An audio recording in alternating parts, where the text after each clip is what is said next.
함께 예배하는 모든 분들 가운데 이 말씀의 축복이 함께 하시기를 주님의 이름으로 축원합니다. 주님은 지금 제자들에게 말씀을 하시는 것입니다. 너희 전대에, 이 말은 지갑이라고 말씀을 드릴 수 있죠. 금이나 은이나 동이나 100만 원 수표나 10만 원이나 5만 원 이런 거 가지지 말고 이렇게 읽어도 될 것입니다. 또 여행을 위하여 배낭이나 두보롯이나 신이나 지팡이를 가지지 말라, 이렇게 말씀을 하십니다. 우리는 이 말씀을 읽을 때에 여기를 전체의 문맥 속에서 이 말씀을 보는 것이 굉장히 중요합니다. 문맥 속에서 말씀을 본다는 것은 이 말씀의 전후를 우리가 이해하고 이 말씀을 보는 것이 필요하다고 하는 것입니다. 그러니까 우리가 성경을 볼 때에 항상 우리가 유념해야 되는 것은 문맥을 따라서 성경을 본다, 이렇게 여러분이 늘 생각하시고 성경을 보셔야 된다는 것이죠. 그러니까 우리가 10장 9절을 보고 읽고 10절을 우리가 받지 않습니까? 그러면 9절 10절 말씀만 보고 이 말씀을 우리가 이해하려고 하게 될 때에 우리에게는 문제가 생길 수 있습니다. 또 여러분의 또 현실에 적용해 갈 때에도 또 순종해 갈 때에도 이 부분이 저와 여러분에게 하나님이 말씀하시는 진짜 마음을 이해하지 못하고 성경을 읽을 수 있다는 것을 이해하셔야 된다고 하는 것이죠. 이 마태복음의 전체 주제가 하나님의 나라라고 말씀을 드렸습니다. 천국입니다. 천국입니다. 그러니까 예수님께서 이 땅에 오심으로 하나님의 나라가 시작되었다. 그래서 세상 나라에 살고 있는 사람들을 부르십니다. 그랬을 때 사람들이 주님께 나오죠. 주님이 그들을 제자로 삼으십니다. 그리고는 다시 세상으로 그들을 보내십니다. 다시 세상에 보낸다는 의미는 그들만 세상에 보낸다는 걸 의미하지 않고 주님이 함께 그들과 세상 속으로 들어간다는 것을 바로 의미하는 것입니다. 그러니까 이것은 이렇게 표현할 수 있죠. 하나님의 나라가 그들과 함께하여 세상 나라로 그들과 함께 가시고 계신다, 이렇게 말씀을 드릴 수가 있는 것입니다. 그래서 예수 믿는 사람들은 두 나라에 살고 있는 겁니다. 세상 나라와 하나님 나라에 우리가 함께 살고 있다고 하는 것이죠. 그러니까 우리가 세상 나라에 살고 있어요. 그럼에도 불구하고 저와 여러분은 이미 하나님 나라에 바로 살고 있다고 하는 것입니다. 이것이 중요한 것입니다. 우리의 신앙생활은 이 부분을 우리가 사실은 바르게 이해하지 못하는 신앙생활을 우리는 사실 참 오랫동안 해왔습니다. 우리는 예수 믿고 천국 가는, 예수 믿고 하나님 나라 가는, 그러니까 하나님 나라는 미래에 우리가 가는 소망의 나라죠. 그것이 틀림없는 이야기이지만 그럼에도 불구하고 이미 저와 여러분이 하나님 나라에 바로 들어와 살고 있다는 것을 우리가 놓쳐버리고 살고 있다는 것입니다. 그래서 우리는 신앙생활을 다만 언젠가는 천국 가겠지 하고 이렇게 참아내는 신앙생활을 우리가 하는 것이죠. 인내는 굉장히 중요합니다.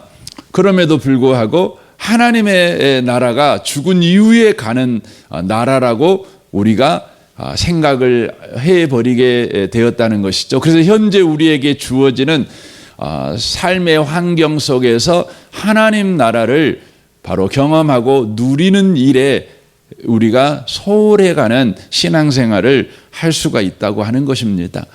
사랑하는 성도 여러분, 주님께서 오늘 이 제자들에게 지금 이렇게 말씀하시는 이유가 있어요. 너희 전대에 금이나 은이나 동을 가지지 말고 여행을 위하여 배낭이나 두벌옷이나 신이나 지팡이를 가지지 말라. 이렇게 말씀하시는 것은 그들을 위험에 빠뜨리기 위해서도 아니고 고생에 빠뜨리기 위해서도 아닙니다. 하나님 나라에 너희들이 이미 들어와 있어 이것을 알게 하시기 위해서 주님께서 사용하고 계시는 바로 훈련 방법이라고 하는 것입니다. 로마서 5장에서는 그래서 우리에게 이렇게 이야기를 하는 것이죠. 로마서 5장 2절 말씀을 좀 보겠습니다. 또한 그로 말미암아 우리가 믿음으로 서 있는 이 은혜에 들어감을 얻었으며 라고 되어 있습니다. 그러니까 우리가 믿음으로라는 의미는 뭐냐면 저와 여러분이 예수를 믿어서 하나님의 백성이 되었다는 것이죠. 하나님의 백성이 된 사람들이 지금 서 있는 자리가 어디냐? 그러면 은혜의 자리에 이미 들어와 서 있다. 이렇게 말씀하는 것입니다. 그래서 여기에 은혜에 들어감을 얻었으며 이렇게 되어 있습니다. 얻었어요. 이미 얻어버렸어요. 이미 우리는 은혜의 자리에 들어와 있습니다. 은혜의 자리가 뭡니까? 하나님 나라지요. 하나님 나라지요. 이미 하나님 나라에 우리는 들어와 있다고 하는 것이죠. 그런 까닭에 현재의 우리 인생은 어떤 것을 소망하며 살아야 되냐면 하나님의 영광을 바라고 즐거워하는 삶을 바로 현재 우리가 살아가는 것입니다. 언젠가는 우리가 천국 가겠지. 그것을 우리가 바라는 삶도 중요하지만 현재의 하나님의 영광을 바라고 즐거워하는 삶을 살아가는 것이 마땅하다는 것입니다. 그래서 다만 이뿐 아니라 우리가 환난 중에도 즐거워하나니 이렇게 돼 있어요. 오해하시면 안 돼요. 환난을 즐거워한다고 돼 있지 않습니다. 환난 중에도 즐거워한다는 겁니다. 그러니까 환난 자체를 우리는 좋아하는, 즐거워하는 자가 아니에요. 환난 중에도 이것을 이제 하나님 나라 관점이면 우리가 세상 나라에 살고 있어도 늙고 병들고 매일매일 죽어가는 이 고통스러운 현실을 살아가는 중에도 우리가 즐거워하는 이유가 있어요. 즐거워하는 이유가 뭐냐면 우리가 이미 은혜의 자리에 들어와 있기 때문에. 그래서 우리가 늙고 병들고 다만 죽어가는 자, 그래서 아이고 천국 얼른 가버렸으면 좋겠다, 이렇게만 소망하는 사람이 아니라 늙고 병든 가운데서도 하나님의 영광이 어떻게 나타날까? 내가 늙어가고 있어, 내가 병들어가고 있어, 매일매일 참 너무 힘들어. 그런데 이 힘든 삶에서 하나님께서 내가 은혜 가운데 있다, 내가 은혜에 이미 들어와 있다는 걸 어떻게 드러낼까? 이걸 기대하는 것입니다. 오늘 하루 또 나는 더 늙어갈 것이고 오늘 하루 또 여러 군데 또 아플 것인데 하나님이 오늘 하루 가운데서 내가 은혜의 자리에 이미 들어왔다는 것을 어떻게 드러내실까?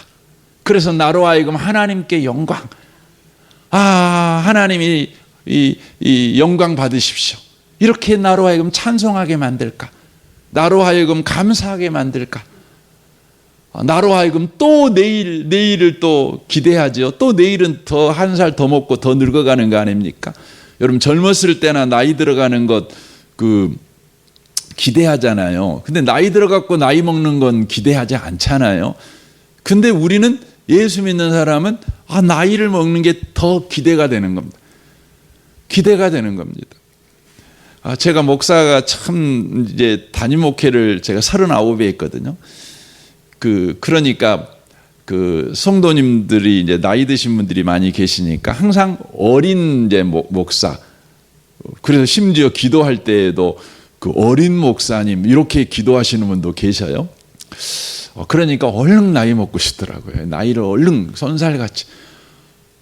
근데 50이 제가 먹었는데 여전하게 그 성도님들은 저보다 저도 똑같이 10살을 더 드셔버렸어요. 그러니까 항상 나는 어려요. 근데 제가 예수를 점점 더 알게 되면서 제가 알게 되는 게 뭐냐면 나이 먹는 게 너무 좋은 거예요. 저도 벌써 60살이 됐어요. 근데 저는 기대됩니다. 몸이 점점 더 아파요. 더 피곤하고, 그냥 피곤이 안 풀리고, 그래요. 그런데도 기대가 돼요. 하나님이 뭐 하실까? 없던 일도 생기고, 더 힘든 일도 생기고, 그런 일도 많아요. 그럼에도 불구하고 내가 은혜의 자리에 있으니까, 내가 은혜의 자리에 있다는 것을 하나님께서 어떻게 드러내실까? 하나님의 영광을 바라고 즐거워하는 거죠. 그래서 여기에 보면 환난 중에도 즐거워한다. 그렇게 돼 있습니다. 왜냐하면 이는 환난이 인내를, 인내는 연단은 소망을 이루는 줄 압니다. 이렇게 이야기를 하고 있다는 것이죠. 여러분, 은혜의 자리에 들어왔다. 우리가 은혜에 이미 들어왔다.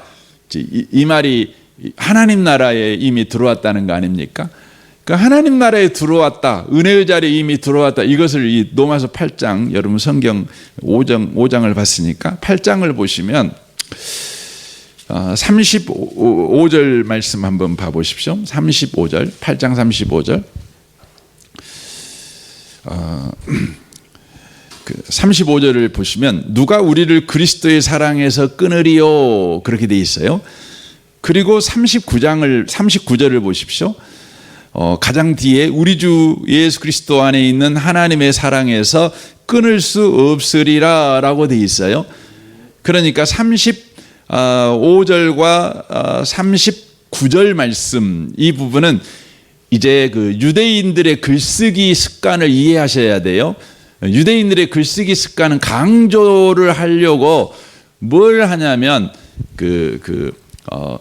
머리 그러니까 그 두 갈씩 방법을 쓴다고 그래요.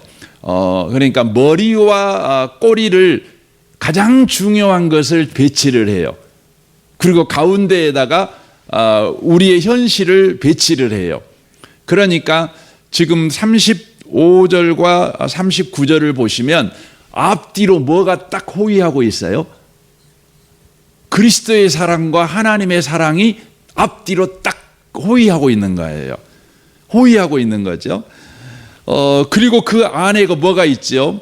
환난, 공고, 박해, 기근, 적신, 위험, 칼, 사망, 생명, 천사, 권세자들, 현재이들, 장래일, 능력 높음, 깊음, 다른 어떤 피조물, 이것들이 바로 안에 있어요. 그러니까 우리가 지금 어떤 상태냐면 그리스도의 사랑과 하나님의 사랑이 앞뒤로 지금 울타리가 탁 쳐져 있는 거예요. 앞뒤로 지금 울타리가 쳐져 있는 거예요. 앞뒤로 호위하고 있는 거예요. 호위하고 있는 거죠. 그 안에서 무슨 일이 일어나죠? 환난이 일어나요. 공고가 일어나요. 이 말은 어떤 말이냐면 그리스도의 사랑이 우리의 인생 울타리 치고 있는데 환난이 우리를 그리스도의 사랑 밖으로 밀어내지를 못하는 거예요. 이걸 지금 보여주는 거 하면 여러분 그림을 한번 그려보세요. 지금 그리스도의 사랑, 하나님의 사랑이 앞뒤로 울타리를 쳤어요. 호위하고 있는 거죠. 그래갖고 근데 이제 이 환난이 현재 일이 우리를 이 밖으로 막 밀어내려고 막 몸부림을 치는 거죠. 강력하게 하지요. 이 밖으로 넘어가면 어떻게 되죠? 우리는 고아가 되는 거예요. 우리는 과부가 되는 거예요. 우리는 부도난 인생이 되는 거예요. 우리는 끈떨어진 연이 되는 거예요. 그런데 이것들이 밀어내지를 못해요. 이것을 다윗은 시편 139편 5절에서 이렇게 표현을 합니다. 주께서 나의 앞뒤를 둘러싸시고 내게 안수하셨나이다. 이렇게 표현을 해요. 시편 139편에서 주께서 나의 앞뒤를 둘러싸셔요. 뭘로 둘러쌌다고 그랬죠? 사랑으로 둘러쌌어요. 그거 내게 안수해요. 안수하셔요. 여러분, 안수한다는 말은 이제 성경에 보면 모세가 여호수아에게 안수를 해요. 하나님이 안수해라 그래요. 근데 거기에 그런 표현이 있죠. 네게 있는 그 존귀함을 여호수아에게 흘러가게 하라는 겁니다. 이게 안수입니다. 안수. 안수는 내게 주신 존귀함, 내게 주신 은혜를 흘러보내는 것입니다. 흘러보내는 것입니다. 그런데 하나님이 직접 안수해요. 그 말은 뭐예요? 하나님의 존귀함, 하나님의 능력, 하나님의 은혜, 이것을 직접 내게 공급하시는 것을 이야기하는 거예요. 안수는 공급하는 것입니다. 그래서 여러분 주유소에 가면 그 기름을 이렇게 공급하기 위해서 호스를 꼽잖아요. 이게 안수하는 것과 똑같습니다. 그러면 그냥 자동차가 기름이 떨어져 가지고 길바닥에 설 수밖에 없는데 기름을 만땅 채우는 거죠. 만땅 채우면 여러분 그 자동차는 도로를 쌩쌩 달릴 수 있는 거지 않습니까? 그걸 지금 보여주고 있는 장면이라고 하는 것입니다. 그러니까 여러분과 제가 이미 예수를 믿었다. 그것은 하나님께서 베푸시는 그 은혜의 자리, 은혜로 앞뒤를 호위하여 울타리 친 그 자리에 저와 여러분이 들어와 있다는 겁니다. 그래서 저와 여러분에게 어떤 일, 현재일, 장래일 일어나더라도 밀어내지를 못해요. 여러분 오늘 집에 가셔가지고요, 이 로마서 8장 35절부터 39절까지를 이렇게 그림으로 한번 그려보세요. 여러분 이렇게 울타리를, 사랑의 울타리 이렇게 쳐놓고 여러분이 그 안에 있는 거죠. 그런데 환란이 여러분을 막 밀어내려고 하는 거죠. 현재의 일이 여러분을 밖으로 막 밀어내려고 하는 거죠. 그런데 하나님의 사랑이 여러분과 저를 붙잡고 있어가지고 그것들이 밀어내지를 못해요. 다만 뭘 경험하는 거죠? 하나님의 사랑을 경험할 뿐이라는 겁니다. 내가 하나님의 사랑 속에 있구나. 이것을 우리가 경험하는 것입니다. 경험하는 것입니다. 그래서 환란이라고 하는 것은 우리가 은혜 밖에 있다는 증거가 아니라 은혜 속에 있다는 것을 확인시켜 주시는 도구에 불과하다는 거예요. 현재일도 마찬가지예요. 우리가 하나님의 은혜 속에 있다는 것을 일깨워주는 도구에 불과한 것입니다. 근데 우리는 환란이 오면 무슨 생각을 더 많이 하죠? 아이고, 하나님이 나를 버렸어. 하나님이 나를 잊어먹었어. 하나님 왜 그러세요? 하고 우리가 하나님에게 원망하고 불평하는 일에 그것들을 씁니다. 주님께서 제자들을 보내면서 말씀하잖아요. 네 전대에 금이나 은이나 동을 가지고 가지 마. 여행을 위해서 배낭이나 두벌 여벌의 옷 갖고 가지 마. 이렇게 말을 하는 거죠. 얼마나 겁납니까? 그 있는 돈도 부족해 갖고 더 주세요. 그래서 우리는 그 주님이 이렇게 말해줘야 안심이 되잖아요. 야, 너 얼마 있냐? 아이고, 10,000원 있는데요. 근데 2박 3일 살려면 10,000원 너무 부족해요. 적어도 2박 3일 살려면 그냥 그 호텔까지는 못 가고 모텔에 자더라도 돈은 그래도 한 2-3만 원은 방값 필요하고, 하루 세 끼 밥 먹으려면 요즘 밥값이 올라갔고 10,000원씩 차더라도 3만 원 필요하고, 그럼 하루에 적어도 5만 원은 필요할 거 아닙니까? 그리고 물도 좀 마셔야 되고, 그러니까 적어도 하루에 한 6만 원 필요하니까 2박 3일 그러면 3, 9박 6, 그럼 18만 원 정도는 필요한데 저는 10,000원밖에 없어요. 10,000원밖에 없어요. 주님, 그래갖고 주님이 너 가라 그렇게 할 때 우리 내심 기대하는 거죠. 얼마를 기대하는 거죠? 15만 원을 주셔갖고 17만 원을 주셔가지고 18만 원 채워주시는 거. 근데 그 주님은 넉넉하신 분이시니까 30만 원 정도 줄 걸로 기대하고 주님 딱 바라보고 있는데 주님이 뭐라 그러는 거죠? 야, 그 10,000원도 내놓고 가라야. 이러는 거죠. 그럼 얼마나 겁납니까? 겁나는 겁니까? 주님께서 우리가 가지고 있는 것까지 지금 뺏어버리 놔두고 가라, 이러는 거 아닙니까? 그럼 겁나죠. 근데 그렇게 하시는 이유가 뭐라고요? 주님이 함께 하신다는 거죠. 그러니까 이런 거하고 똑같지 않습니까? 우리가 여행을 가는데 정말 5,000원밖에 없는 거죠. 근데 아빠가 함께 가주는 거죠. 아빠가 함께 가는 겁니다. 아빠가 함께 갈 때요, 여러분 자녀가 애한테 아버지한테 떼쓸 수 있어요. 아빠가 함께 가는데 아빠 그래도 나한테 10만 원 줘. 2박 3일 살려면 10만 원 필요해. 떼써야 되겠습니까? 그럴 수는 없지요. 아빠가 있으면 되잖아요. 그러면 여러분 가다가 배가 고파요. 근데 나는 돈이 없어요. 그러면 여러분이 질문해야 되는 건 뭐죠? 왜 나를 이렇게 배가 고픈데 돈도 안 줘가지고 힘들게 하냐고. 그래야 되겠습니까? 아니에요. 아빠 딱 쳐다보면 아빠 어디 식당 갈 거예요? 이렇게 물어보는 거 아니겠습니까? 이게 정답이죠. 정상이죠. 왜 안 주냐고. 왜 돈 안 줘가지고 나를 지금 배가 고파 죽겠는데 밥도 못 사 먹게 하냐고. 왜 나를 이렇게 힘들게 하냐고. 나를 이렇게 고생시키냐고. 내가 뭐 잘못한 거 있냐고. 이렇게 따지지 않습니다. 아빠 어디 식당 갈 거예요? 오늘 점심은 뭐 먹이셔 주실 거예요? 이렇게 물어볼 거 아니겠습니까? 여러분과 제가 오늘 하루를 살아갈 때에도요, 이미 하나님의 은혜 속에 들어와 살고 있다는 걸 놓치지 마십시오. 하나님의 사랑이 앞뒤로 호의에 울타리 치고 있다는 거죠. 오늘 또 주님이 우리를 안수하고 계신다는 겁니다. 그러므로 오늘 또 주님에게 물어보십시오. 아빠 다음은 또 뭐죠? 이렇게 물어보십시오. 이 놀라운 인생이 저와 여러분의 인생입니다. 예수 믿는 자의 인생입니다. 오늘도 놓치지 마시고 살아내시기를 주님의 이름으로 축원합니다. 아멘. 우리 같이 기도하겠습니다.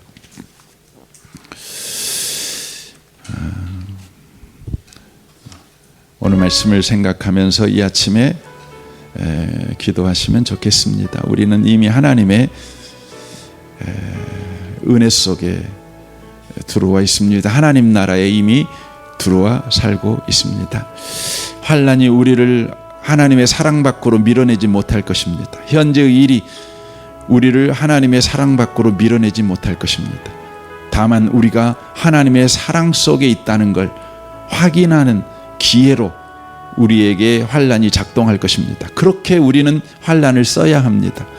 주님 그 믿음을 우리에게 주십시오. 환난이 오면 겁먹고 왜 하나님 그러십니까? 하고 하나님께 원망과 불평을 쏟아놓는 사람이 아니라 아빠 다음은 뭡니까? 아빠 하나님 다음은 뭐 하시려고 이러시는 것입니까? 이렇게 오늘 또 묻는 삶을 살아내게 하여 주옵소서. 여러분 자신과 가정과 직장 생활을 위해서 또 교회를 위해서 여러분의 모든 관계를 위해서 부부관계, 부모관계, 자녀관계, 교우관계, 직장 동료들과의 관계를 위해서 여러분 유치부를 위해 기도해 주십시오. 섬기는 교사 순장님들과 유치부 아이들을 위해서 정선마을 장로님과 순장 순원들을 위해서 이 나라를 위해서 이 민족을 위해서 북한과 열방과 선교사님들을 위해서 기도해 주십시오. 우리 좋으신 주님께 통성으로 구하겠습니다. 기도하겠습니다. 오 하나님 아버지 감사합니다.